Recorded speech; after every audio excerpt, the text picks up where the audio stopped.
یہ لوگوں کے بارے میں بیان کرنے کے دوران اس بات کا ذکر کرنا نہیں بھولتا کہ وہ نمازی تھا، یا یہ کہ اس نے فلاں نماز کے وقت سفر شروع کیا اور فلاں نماز وہاں پڑھی۔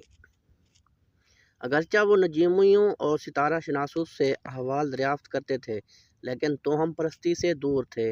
چنانچہ کابل کے اپنے بیان میں بابر نے لکھا ہے کہ یہاں کے بزرگوں میں ایک ملا عبد الرحمن تھے، یہ عالم تھے اور ہر وقت پڑھتے رہتے تھے۔ ان کا اسی حال میں انتقال ہوا۔ لوگوں کا بیان ہے کہ غزنی میں ایک مزار ہے، اگر اس پر درود پڑھو تو وہ ہلنے لگتا ہے۔ میں نے اس کو جا کر دیکھا تو قبر ہلتی ہوئی معلوم ہوئی۔ معلوم کیا تو پتہ چلا کہ وہاں کے مجاوروں کی چالاکی ہے۔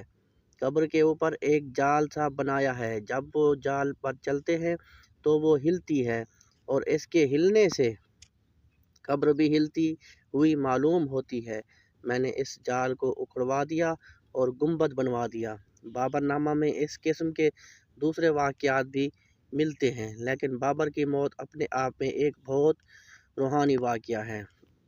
گلبدن بانو نے اسے تفصیل کے ساتھ بیان کیا ہے کہ کس طرح ہمایوں کی حالت خراب ہوتی جا رہی تھی، تو بابر نے ان کی چار پائی کے گرد چار کاٹے اور نظر مانی۔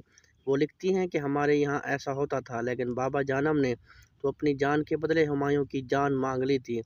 چنانچہ یہ ہوا کہ ہمایوں اچھے ہوتے گئے اور بابر علیل، اور اسی حالت میں 26 دسمبر 1530 کو ایک عظیم فاتح نے دنیا کو الوداع کہا اور اپنے پیچھے بے شمار سوالات چھوڑ گیا۔ شکریہ۔